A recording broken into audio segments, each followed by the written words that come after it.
voltando ao nosso estudo, nós vamos agora para o segundo slide. Tomaram conhecimento da transfiguração diante de seres imortais e esplendentes no Monte Tabor. Tornava-se indispensável desfazer a sombra coletiva, que pairava soberana sobre as pessoas sem orientação. Então, nos primeiros tópicos desse capítulo, Joana vai trabalhando conosco o entendimento que já foi colocado no próprio Evangelho pelo Cristo a respeito da mediunidade. E o primeiro ponto importante que ela lembra aqui é quando diz: tomaram conhecimento da transfiguração diante de seres imortais e esplendentes no Monte Tabor, que também é chamado de Monte da Transfiguração. Então, o destaque maior dessa referência é porque foi justamente ali onde Pedro, Tiago e João possibilitaram a realização daquele fenômeno de materialização junto ao Cristo, onde apareceu Moisés e Elias, e onde puderam, inclusive, confabular com o Mestre a respeito daquela realidade em que estavam participando. Ali é colocado como o primeiro marco importante do estabelecimento da mediunidade em termos de exemplificação e aprovação pelo próprio Cristo. Afinal de contas, a interrupção temporária que a prática mediúnica houvera tido de forma veemente com o decreto de Moisés, colocado no livro Êxodo e Deuteronômio, eram agora, na própria presença do Moisés materializado, desfeito aquela ordenação. Mas aí o Cristo, apontando a necessidade ainda de certo trabalho preparatório dos discípulos, tal como ocorre inclusive nas casas espíritas. Aquelas pessoas que, mesmo sendo portadoras de mediunidade ostensiva e procuram instituições espíritas estabelecidas nas bases doutrinárias de Kardec, são logo indicadas a aproximação através de cursos e de estudos antes da prática mediúnica. E é por isso que Jesus, naquela oportunidade, diz aos discípulos: não conteis esse acontecimento a ninguém, até que o Filho do Homem retorne ao Pai, ou seja, glorificado. Voltando aqui ao slide, torna-se indispensável desfazer a sombra coletiva que pairava soberana sobre as pessoas sem orientação. Joana aqui se refere ao fato que sempre esteve presente no inconsciente coletivo dos espíritos na Terra, face o materialismo predominante, onde a chamada sombra coletiva é essa ausência de percepção da realidade espiritual da vida, a qual, através de Jesus e através da mediunidade, nós logramos superar. E por isso o texto diz: tornava-se indispensável desfazer a sombra coletiva. Essa sombra coletiva que faz o homem acreditar que a vida está no corpo e que a vida inicia-se no berço e termina no túmulo, que pairava soberana sobre as pessoas sem orientação, como ainda ocorre nos dias de hoje. Ainda impera na realidade material em que vivemos, a sombra coletiva, estabelecida nas ligações magnéticas e fluídicas de espíritos encarnados e desencarnados, todos acreditando que a vida está no corpo, mesmo aqueles que voltaram à realidade espiritual, mas que para lá levaram suas crenças e seus pontos de vista. Ninguém há que é dominado pela sombra possa desvelar significados profundos, somente encontrados naquele que esteja identificado com a fonte do bem. A partir daqui nós vamos entrando na percepção desse tema da mediunidade, tratado por Joana, não só em termos de esclarecimentos, mas também de advertências. Só se reconhece a árvore pelos seus frutos. É nesse ângulo que ela vai desenvolvendo o tema, aonde é preciso não acreditarmos de maneira alguma em tudo aquilo que vem através da mediunidade, sobretudo no mundo de sombras em que vivemos. E por isso ela adverte dizendo: ninguém há que, dominado pela sombra, possa desvelar significados profundos. Significados profundos que aqui ela se refere é a realidade essencial da vida espiritual. Médios ou espíritos que ainda não trabalharam suficientemente a superação dessas sombras, trarão nos seus recados, em suas mensagens, distorções e ângulos falsos a respeito dos temas que abordam, por não terem ainda se desvelado, não terem ainda se limpado dessas sombras, e elas ainda predominarem no seu psiquismo.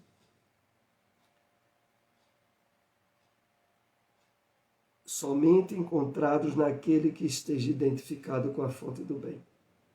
A identificação com a fonte do bem, em termos de iluminação interior e de superação da sombra, é o que faculta a alguém, quer esteja encarnado ou desencarnado, ao trazermos uma mensagem ou um esclarecimento,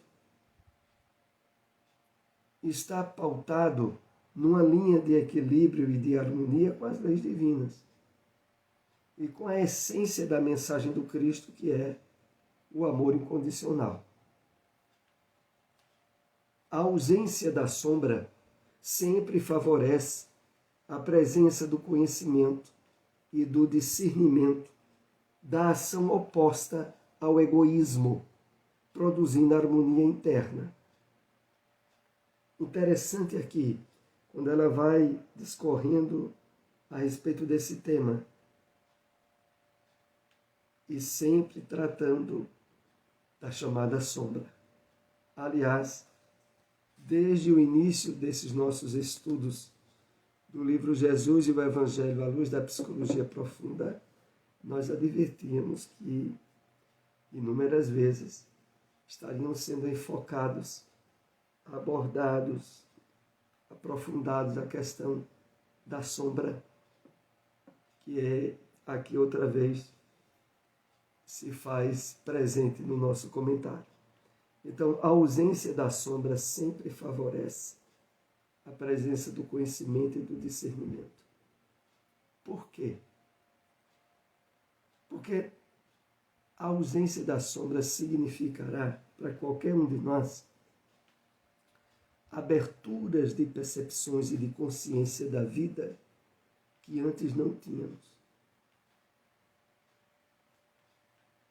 E essa abertura, esse despertamento de consciência leva-nos naturalmente à busca de conhecimento, de ampliação do nosso discernimento, da nossa análise sobre as verdadeiras razões e objetivos da nossa vida.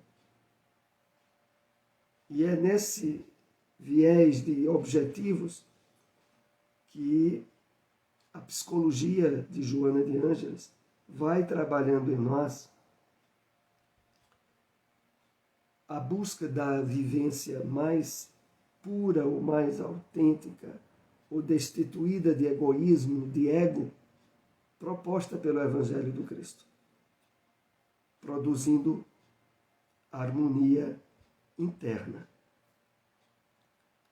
A mediunidade, exteriorizando-se sob a interferência e direcionamento dos espíritos, de acordo com a sua procedência, semeiam sombras, aturdimentos, enfermidades, ou luz mirífica, luz maravilhosa de esclarecimento, de caridade, de amor.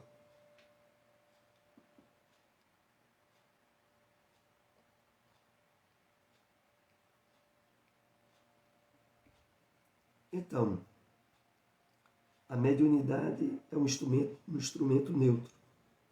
Tanto pode produzir, ao estabelecer ligações com espíritos perturbados ou desequilibrados, estabelecer sombras, abrir portas para enfermidades, para desequilíbrios, mas também sintonizada e usada em parceria com espíritos benfeitores, ela irá produzir luz, esclarecimento, caridade e amor. Na medida em que nós vamos trabalhando a superação das sombras do passado, das ilusões do corpo, das projeções do ego, abre-se em canais límpidos no nosso psiquismo para ser trabalhado pelos espíritos benfeitores. Essa é a grande proposta desse capítulo da mediunidade que Joana nos traz. O saneamento da nossa mente, dos nossos hábitos mentais, emocionais, para que os benfeitores espirituais possam estabelecer um trabalho de continuidade, de qualidade, onde nós sejamos parceiros ativos junto a eles. A sombra coletiva, no entanto, prossegue inquietando.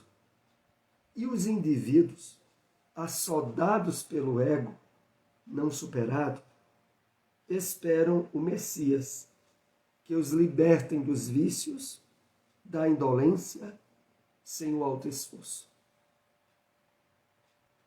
Essa é uma dura realidade que se apresenta nos dias em que estamos vivendo.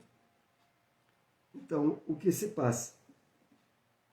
Não tendo sido trabalhado suficientemente a superação da sombra individual, a sombra coletiva, ela sempre estará nos puxando para baixo.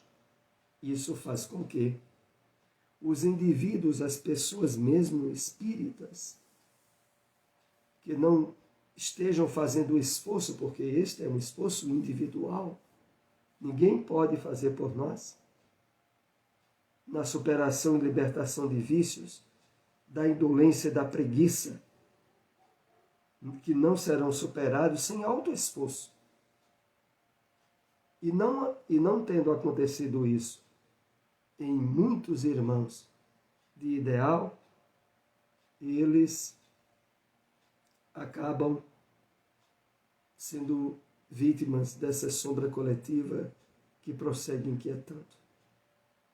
Mas é claro que ela só tem esse papel desagregador porque encontra sintonia e receptividade no psiquismo daqueles que não estão fazendo o trabalho suficiente de limpeza interior, de autoesforço, de autossuperação. Jesus refere-se à necessidade da conquista desse sentimento paranormal que se encontra inato nos seres humanos, a fim de que possam superar os limites em que se debatem, ampliando-lhes as percepções psíquicas, morais e emocionais.